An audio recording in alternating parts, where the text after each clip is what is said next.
Hi bass family, and welcome to Everything Bass with Dale Titus. Today we're covering fundamentals of slap unit 3. And this is going to be a technique called the muted double thumb.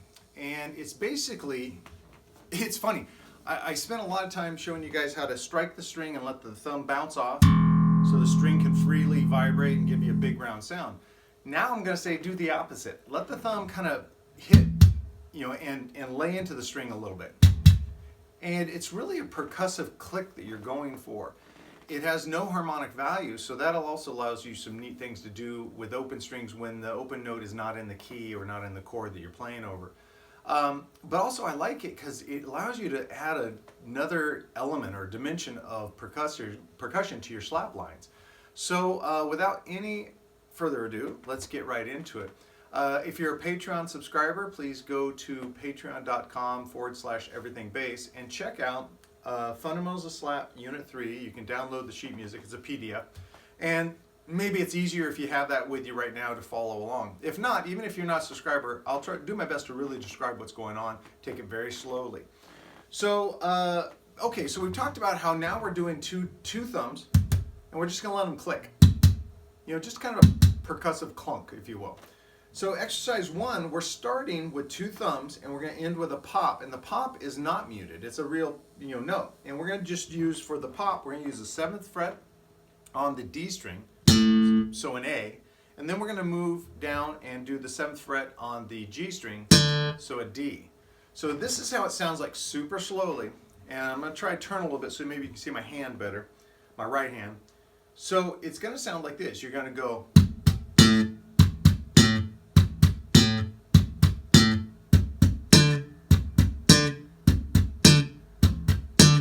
in the early days, they called this a wrist mute because you were not just hitting with the thumb, you were actually hitting with all of this part of your hand. You weren't really hitting with the wrist, so that's kind of a misnomer, but you're hitting with a lot of the meat of your thumb to get kind of a big weighty clunk. So to talk about rhythms, I'm double thumbing 2 16th notes, and then I'm popping an 8th note. So it's like 1 E and 2 E and 3 E and. It's not triplets. It's not 1 da 2 da 3 da 4 da. It's da da da da da da da da da da da da.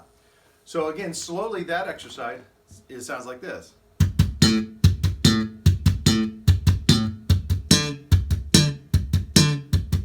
that's a cool way to use it too. If you're just playing a lick, that's much faster. But it's just move that pop all around the bass and make some really cool lines just with the pops, supported with the muted thumb rhythms below. Exercise 2, we're going to start with a pop and end with two thumbs, and this time we are going to do triplets, 1 and 2 and. So that's going to sound like this. We're using the same pop notes, so 7th fret A on the D string, 7th fret D on the G string. So we're going to start with the pop. We're going to go pop, and then just let your hand just hit the string. Now since it's triplets, all those sounds that we're creating will be equidistant. It'll be ba da da ba da da ba da da ba da da. So it's going to be. Now I can move up to the D on the G string, back.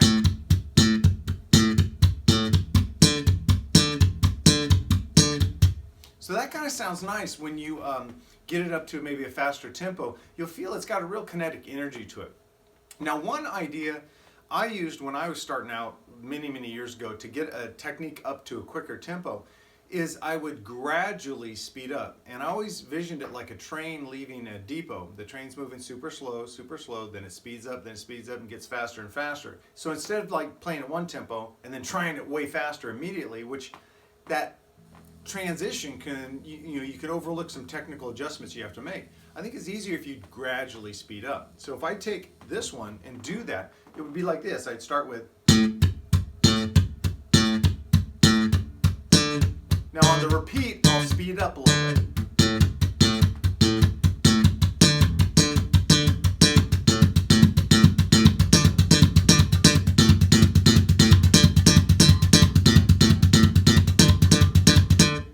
Just so you can keep working and getting your tempo up. If you find that you're getting your tempo up and then it starts to fall apart, sometimes just look at your hand motions, your mechanics, and see if there's an unnecessary motion in there. You'll notice that when I'm going much faster, I lock my wrist this time. I don't do this, and it's almost like I'm dribbling a basketball and keeping my hand straight, which is probably bad basketball technique, but I really wasn't good at basketball. But I do this where I keep my hand and I just kind of use my whole arm.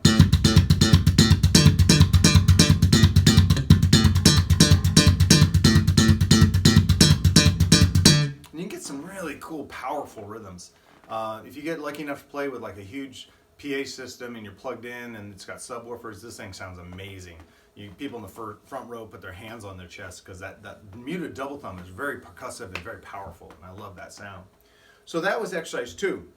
Now exercise 3, we're going to do 2 muted thumbs with a standard pop, not triplets this time, and we're going to walk up. So slowly, we're going to start with open E. So we're going to be popping, we'll mute thumb 2 open E strings, and then we're going to pop that 2nd fret on the E on the D string. So that's just going to be.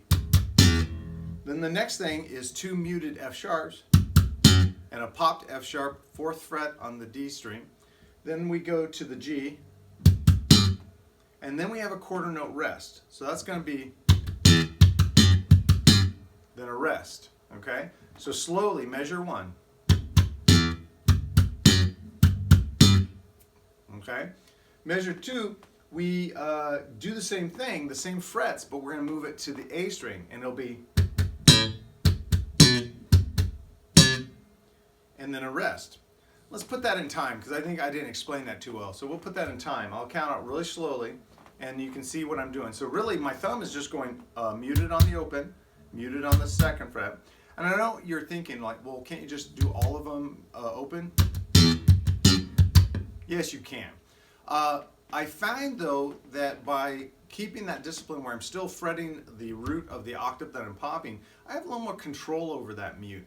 I can do things with it.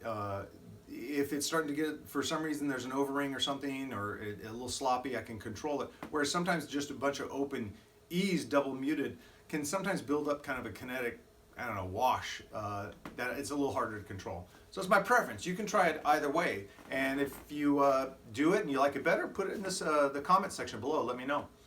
Okay, so here we go. 1, 2, 3, 4, and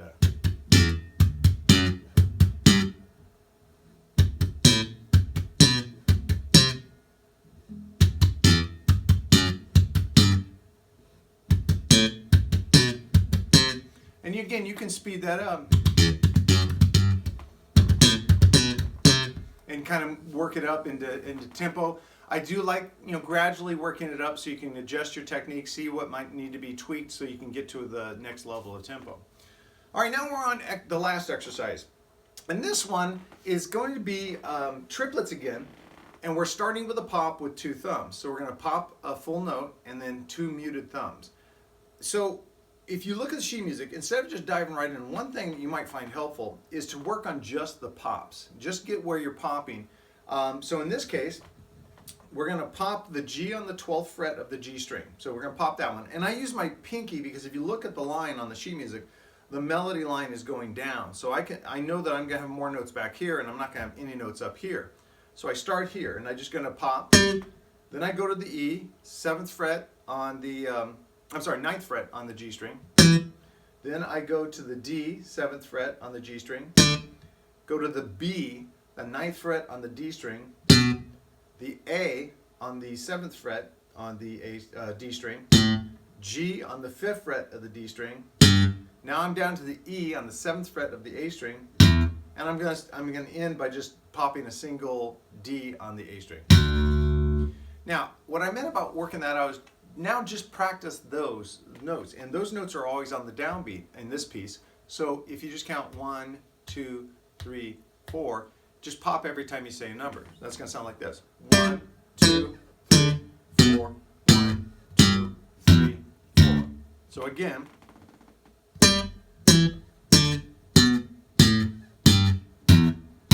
All right. So now if we're going to add in the thumbs, it's actually a lot easier than you might think to add in the thumbs at this point. And that's just simple.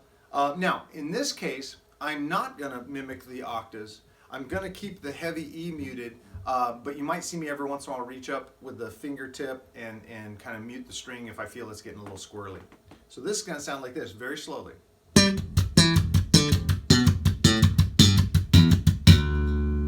little faster. You can also, what's nice about that last note is you can kind of shake it if you want to put a little stank on it. It's a very cool technique. Like I mentioned before, that if I tried to do, or I had a line that I was going to slap that was in a really crazy key and none of my open strings fit the chord or the key, I could do a lot of percussive mutes with my thumb, still get kind of that cool slap rhythm that a lot of people are drawn to, and not be introducing any notes that are going to create too much tension for the piece that I'm going for. So there is the muted double thumb. On this particular exercise, once you get the technique of just 2 rapid double muted thumbs, start messing around with it. Like on that last exercise, don't just do my part, just go around and play anything.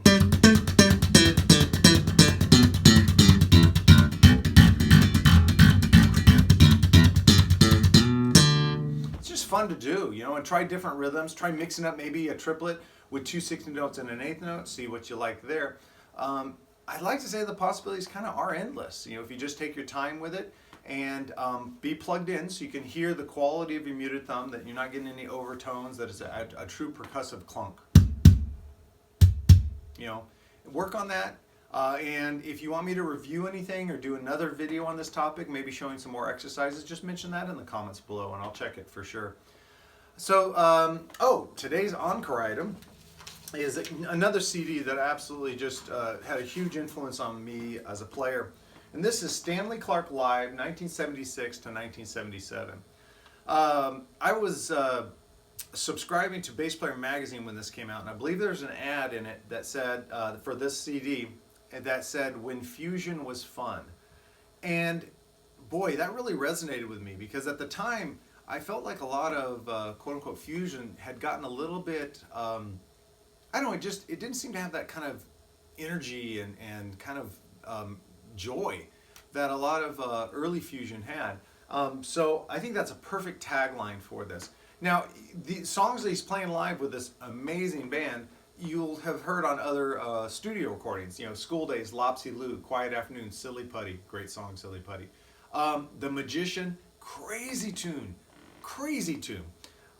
So again, this is just a great resource for inspiration.